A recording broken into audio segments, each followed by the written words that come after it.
सवात में कुरान पाक की मुबैना बेहुरमती का वाक़या पेश आया। थाना मदीन के हुदूद में सियालकोट से आए सयाह पर मुश्तल अफराद ने कुरान शरीफ की मुबैना बेहुरमती का इल्ज़ाम लगाकर तशद्दुद का निशाना बना डाला।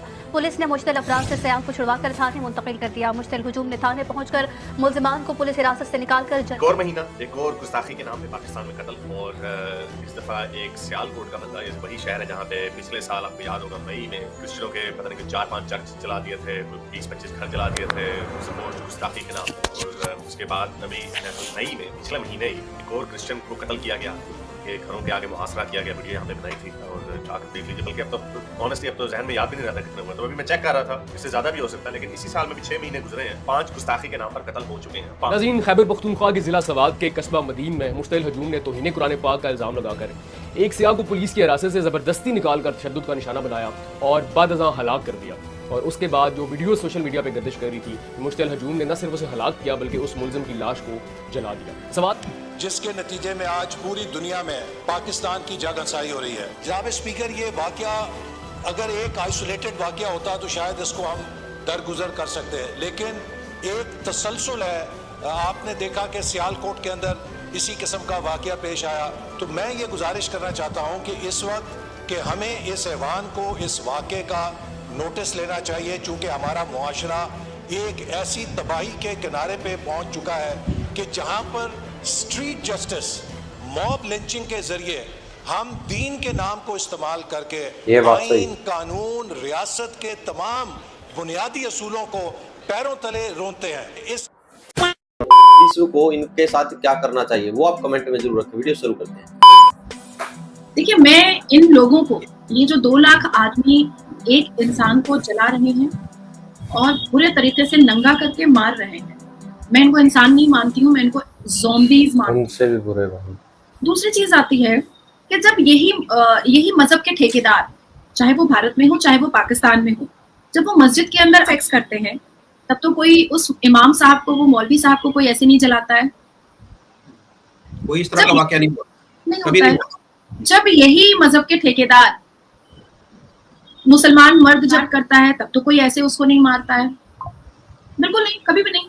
इवन मेरा भारत तो इतना खूबसूरत है और यहाँ के मुसलमान इतने अच्छे हैं कि बलात्कारियों की शादी में अपनी जवान बेटियों को लेकर के जाते हैं सजा धजा करके। मैं वेस्ट बंगाल में बैठी हुई हूँ, यही वेस्ट बंगाल में नासिर खान नाम का एक बलात्कारी है, रेमिशन ग्राउंड पे बाहर आया है।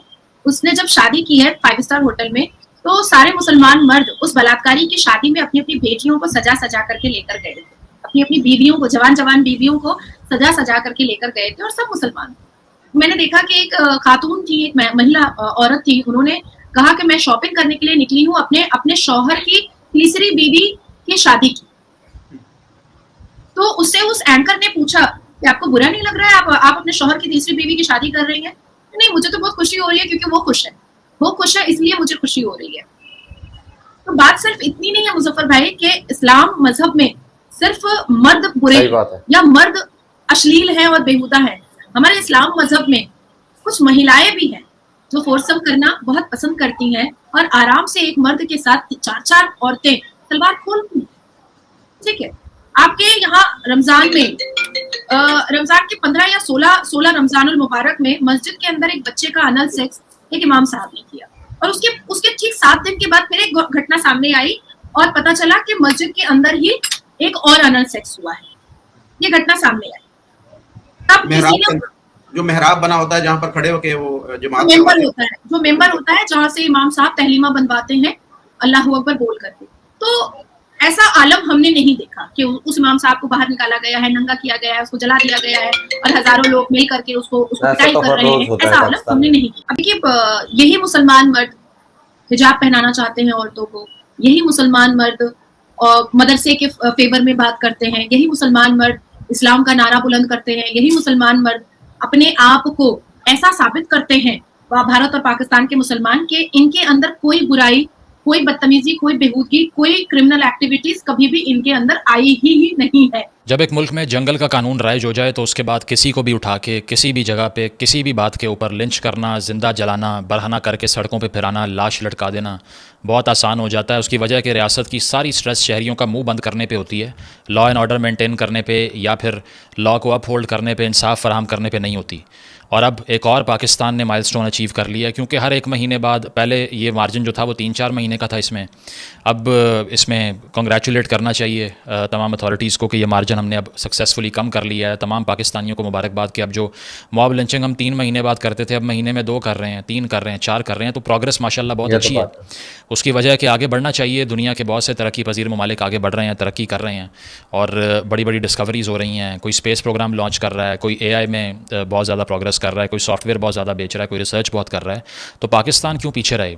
हम भी काफ़ी आगे जा रहे हैं, लेकिन जिस चीज़ में आगे जा रहे हैं वो थोड़ी मुख्तलिफ है। उसका नाम है मॉब लिंचिंग। अगर आप ये समझते हैं कि क्रिकेट हमारी नेशनल स्पोर्ट है तो ऐसा नहीं है, हॉकी भी नहीं है। Mob lynching is the national sport of Pakistan now. जाओ ना अपनी आवाम को, लेकिन ऐसा नहीं है। हर चीज़ के पीछे हदीस है। मुसलमानों के हर काले कारनामे के पीछे रसूल अल्लाह की सुन्नत है। ये बड़ी दफ़ा हदीस है, सुनन नसाई की 4070वीं हदीस है, इसको जाकर देख लें। बड़ी दफ़ा ये हदीस में 4070 एक आदमी था, एक अंधा आदमी, अंधा मोमिन, there was a blind man रसूल अल्लाह के ज़माने में, और उसने अपनी ना गुलाम लौंडी को, एक तो उसको लौंडी रखा हुआ था, और उसको उसके पेट में छुरा मार के उसको कत्ल कर दिया। तो वो डर गया। उसने कहा कि रसूल अल्लाह मुझे मेरा भी कत्ल के बारे में सातन से जुदा करेंगे। तो उसने रसूल अल्लाह को कहा, रसूल अल्लाह ये आपको ना गालियां देती थी, इसलिए मैंने इसको छुरियां मार के मार दिया। तो रसूल अल्लाह ने ये नहीं कहा ओए नहीं, कानून सबके लिए बराबर है। रसूल अल्लाह ने कहा कि चलो फिर ठीक है, मेरी मोहब्बत में तुमने कत्ल किया है तो ठीक है। यहाँ से ये ट्रेडिशन बनता है कि मन सब्बा नबियन फक्तलूहु, वो दूसरी हदीस है और वो ज़ईफ हदीस है। कई लोग बहुत उलमा ये कहते हैं, लेकिन ये हदीस ज़ईफ नहीं है, ये हदीस सही है, आपने देख लिया नीचे लिखा हुआ। अब सवाल ये पैदा होता है कि शरीयत में क्यों इसकी ममानियत है? शरीयत में यानी तमाम सुन्नी स्कूल्स ऑफ थॉट्स में इसकी ममानियत है। वो इसका फैसला काजी करेगा, अपने तौर पे कोई कत्ल नहीं कर सकता। इससे साबित ये होता है कि इमाम अबू हनीफा, शाफी, हनबली, मालिक, ये चारों जो थे, इन्होंने भी ये सोच लिया कि यार इस चीज की इजाजत नहीं दी जा सकती। चलो रसूल अल्लाह ने हरकत कर दिया कि एक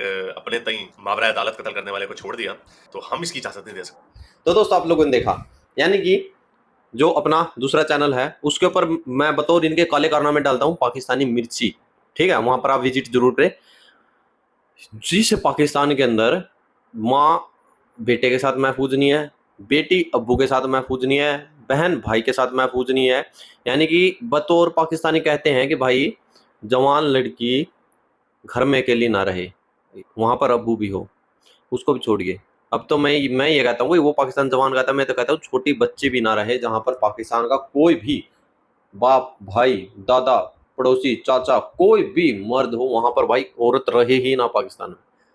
क्योंकि पाकिस्तान अब पाकिस्तान नहीं रहा, पाकिस्तान अब हो चुका है पाकिस्तान। पाकिस्तानियों ने जो देखे वहां पर अच्छे इंसान थे उनको भाई बिल्कुल खत्म कर दिया है। यानी कि पाकिस्तान के जो ये भीड़ ने बंदे के साथ किया है, इन्होंने रिप्रेजेंट किया है आज पाकिस्तान को वर्ल्ड के अंदर। भाई ये थोड़ी ना बोलेगा कि भाई नहीं उसी इलाके के गंदे आदमी नहीं। मैंने तो वीडियो सुनी भाई, न्यूज देखी, वहां पर क्या आ रहा था, पाकिस्तान में ऐसा हुआ, कोई देखा पाकिस्तान में ऐसा हुआ, अमेरिका में चले गए, पाकिस्तानी ने ऐसा किया, पाकिस्तानी ने ऐसे किया। तो भाई 10 बंदों में से 2 बंदों ने गलत किया तो 10 के 10 गलत हो जाते हैं, क्योंकि वो एक कंट्री के हैं और मैं दूसरी कंट्री से वीडियो देख रहा हूँ। मैं इंडिया से वीडियो देख रहा हूँ, इंडिया से रिएक्शन दे रहा, तो मैं तो पापी देखिए मुंह से पाकिस्तानी निकलता है, मैं तो भाई पाकिस्तानियों का ही नाम लूंगा। तो कोई कहेगा, बुरा मान सकता है भाई सभी एक जैसे नहीं हो सकते, 5 उंगलियां बराबर नहीं होती, ये होता है वो होता है। भाई वो तुम्हारे इलाके में तुम वो बात बोलोगे, अब इंडिया में कुछ होता है तो तुम तो बोलते हो किसी, चलो इतनी बड़ी कंट्री एक मुस्लिम के साथ कुछ हो जाता है तो तुम पारा मीडिया बोलता है भारत में मुसलमानों को ज्यादती हो रही है। पूरे मुसलमानों के साथ थोड़ी ना हो रही है, किसी एक के साथ हुई होगी, वो भी बात पता नहीं हमें हुई क्या ना हुई। तो आप लोग क्या रिकमेंडेशन रखे, जय जवाहर जय श्री राम।